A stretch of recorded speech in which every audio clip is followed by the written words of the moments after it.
کالبد دردمند جمعی زنان. کالبد دردمند جمعی ابعاد گوناگونی داره. همه قبایل، ملت‌ها و نژادها کالبد دردمند جمعی خود رو دارن. کالبد دردمند جمعی بعضی‌ها فربه‌تر از دیگریه. البته همه اعضای یک قبیله یا یک ملت یا یک نژاد به میزانی متفاوت در کالبد دردمند جمعیشون سهیمند. تقریباً تمامی زنان از کالبد دردمند جمعی زنان سهمی دارند. این کالبد معمولاً در دوران قاعدگی فعال میشه. در این زمان زنها از احساسات منفی سرشار میشن. سرکوب و تحقیر زنان به ویژه در 2000 سال گذشته باعث شده تا ایگو بر روان بشری سلطه پیدا کنه. زنها هم ایگو دارند، اما ایگو در مردان راحت‌تر فربه میشه. زنها کمتر از مردها به هویتی ذهنی از خود تکیه میکنند. زنها بیشتر از مردها با شعور باطنی خیش در تماسند، یعنی زنها شهودی تر از مردها هستند. ساختار زنها منعطف‌تر از ساختار مردهاست.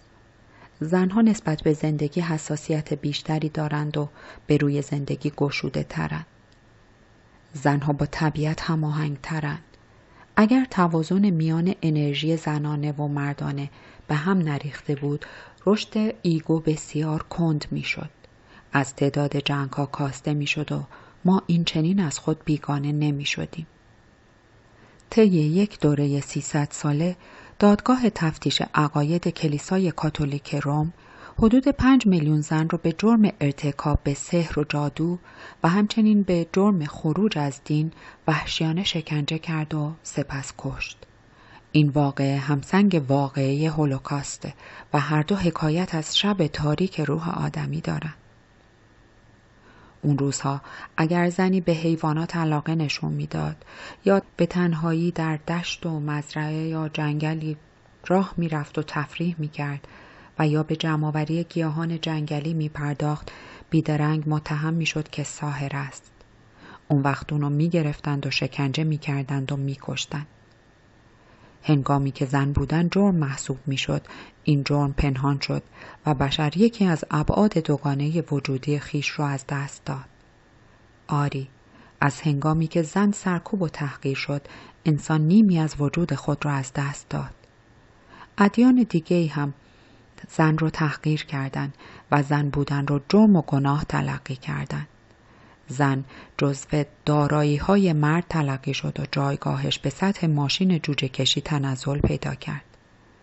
مردانی که ساحت زنانه خیش را انکار می‌کردند، حکومت‌ها را به دست گرفتند و فرمان راندند. به این ترتیب جهان تعادل خود را از دست داد.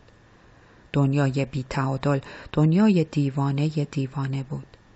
در این دنیای دیوانه بود که جنون و جنگ و خشونت ساده شد. چه کسی ترس از جنس مؤنث رو ایجاد کرده بود؟ چه کسی این پارانویای مزمن رو ایجاد کرده بود؟ بدیهیه که مردان چنین ترس بیمارگونه‌ای رو ایجاد کرده بودند.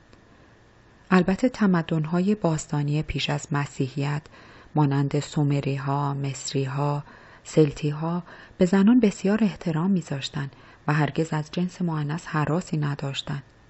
چه عاملی باعث شد که ناگهان مردان از زنان بترسند و احساس کنند از طرف زنان تهدید میشن؟ این عامل چیزی نبود مگر ایگوی مردان. ایگو میدونست که تنها در هیئت مردانه میتونه بر سیاره زمین حکم فرمایی کنه. بنابراین قدرت زنانه باید از بین میرفت. ایگو نمیتونست خود رو به راحتی در زنها مستقر کنه. برای استقرار ایگو ساحت مردانه مناسب تر بود. ما اکنون در زمانه‌ای زندگی می‌کنیم که در اون سرکوب زنان نهادینه شده. سرکوب و تحقیر زنان زخمی عاطفی بر کالبد عاطفی اونها ایجاد کرده.